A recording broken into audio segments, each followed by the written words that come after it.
Berdasarkan ukuran partikel rata-rata, sistem dispersi koloid terbagi menjadi tiga tipe. Yang pertama, dispersi molekuler, ukuran partikel kurang dari 1 nanometer. Yang kedua ada dispersi koloid, ukuran partikel dari 1 nanometer sampai 1 mikrometer. Yang ketiga ada dispersi Kaiser, ukuran partikel lebih besar dari 1 mikrometer.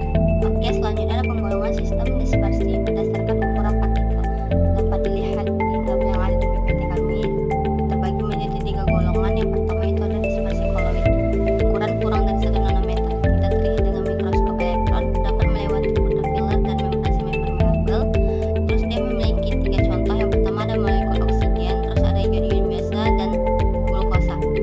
Yang kedua ada dispersi koloid, ukuran 1 nanometer sampai 1 mikrometer, tidak dapat dianalisis dengan mikroskop biasa walaupun dapat terdeteksi dengan ultramikroskop, dapat terlihat dengan mikroskop elektron, dapat melewati kertas saring, tidak dapat melewati membran semipermeabel, difusi berlangsung sangat lambat. Terus dia memiliki beberapa contoh. Yang pertama ada solvera koloid, polimer alam dan sintetis, keju, mentega, cat, susu, krem cukur. Terus yang ketiga ada dispersi kasar, lebih besar dari 1 mikrometer, dapat terlihat dengan mikroskop, tidak dapat melewati kertas saring biasa, berarti dia memiliki kertas saring yang khusus. Yang ketiga ada tidak dapat dianalisis melalui membran semipermeabel, tidak berdifusi. Contohnya ada butiran-butiran pasir, sebagian emulsi dan suspensi farmasetik. Yang pertama ada koloid liofilic. Koloid liofilic adalah sistem koloid di mana partikel-partikel koloid memiliki interaksi yang sangat kuat dengan medium dispersi, sehingga mudah terbentuk hanya dengan melarutkan bahan tertentu dengan pelarut yang sesuai. Contohnya gelatin dalam air menghasilkan sol koloid. Sifat utama koloid ini disebabkan oleh gaya tarik-menarik antara fase terdispersi dengan medium dispersi, menghasilkan proses solvasi atau hidrasi jika pelarutnya air.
pada pengeringan, kain bersih dan bebas noda setelah dikeringkan.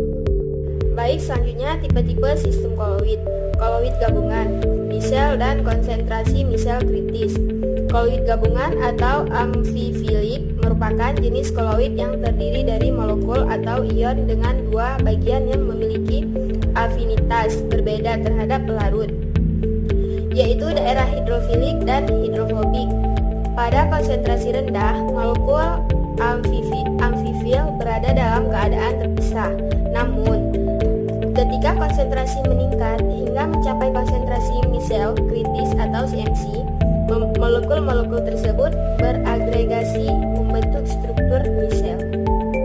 Selanjutnya, sifat opsis koloid. Efek Faraday Tyndall terjadi ketika berkas cahaya kuat melewati sel koloid, menghasilkan kerucut cahaya yang terlihat akibat penghamuran cahaya oleh partikel-partikel koloid. Dengan bantuan ultramikroskop yang diciptakan oleh Sigmund D, partikel koloid dapat diamati sebagai titik-titik cahaya meskipun tidak terlihat secara langsung. Selanjutnya, mikroskop elektron.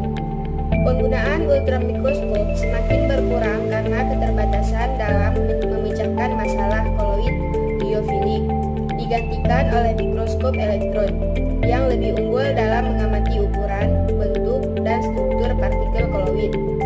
Mikroskop elektron mampu menghasilkan gambar partikel sangat kecil, bahkan mendekati ukuran molekul, berkat resolusi tinggi yang dipengaruhi oleh panjang gelombang radiasi kecil. Hamburan cahaya dipengaruhi oleh efek Faraday Tyndall dan sering dimanfaatkan untuk menentukan bobot molekul koloid serta mempelajari bentuk dan ukuran partikel koloid. Intensitas hamburan diukur melalui kekeruhan atau T yang dihitung dari perbandingan intensitas cahaya terhambur dengan intensitas cahaya yang masuk. Kekeruhan ini sebanding dengan bobot molekul koloid pada konsentrasi tertentu, sehingga dapat digunakan untuk menghitung bobot molekul rata-rata. Selanjutnya ada sifat kinetik koloid. Yang pertama itu ada gaya Brown, yaitu gerakan acak partikel koloid dalam medium dispersinya yang disebabkan oleh tumbukan terus-menerus antara partikel koloid dan molekul-molekul medium yang lebih kecil dan bergerak cepat. Ada proses difusi, yaitu proses perpindahan partikel koloid dari daerah yang berkonsentrasi tinggi ke daerah yang berkonsentrasi rendah akibat gerak Brown, yang membantu menyamakan distribusi partikel dalam medium.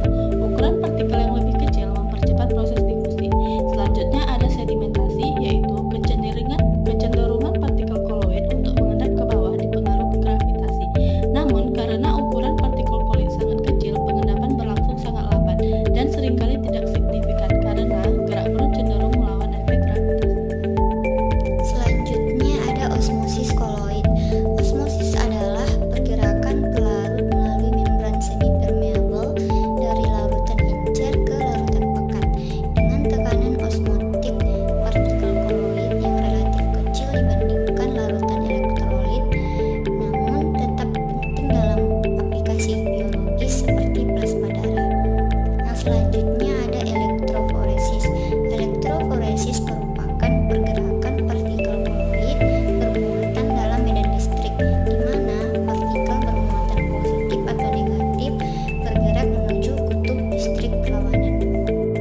Dan yang terakhir ada koagulasi dan flokkulasi. Koagulasi adalah proses di mana partikel koloid saling bergabung menjadi partikel yang lebih besar atau agregat, dan akhirnya mengendap. Proses ini bisa terjadi secara alami atau dapat dipercepat dengan menambahkan elektrolit. Apabila flokkulasi, itu ialah proses di mana partikel koloid membentuk flok atau gumpalan yang lebih besar, tapi tidak langsung mengendap sehingga tetap tersuspensi dalam medium. Selanjutnya, sifat elektris koloid. Sifat koloid yang bergantung pada atau yang dipengaruhi oleh adanya muatan pada permukaan partikel akan dibicarakan dalam bagian ini. Sebagai contoh, sistem semacam itu dapat dibentuk apabila larutan encer kalium iodida ditambahkan pada larutan perak nitrat yang ekuimulat. Akibatnya terbentuk endapan koloid partikel perak iodida, dan karena ion-ion perak berada dalam keadaan berlebihan serta diabsorpsi suatu partikel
apa yang sudah diteliti.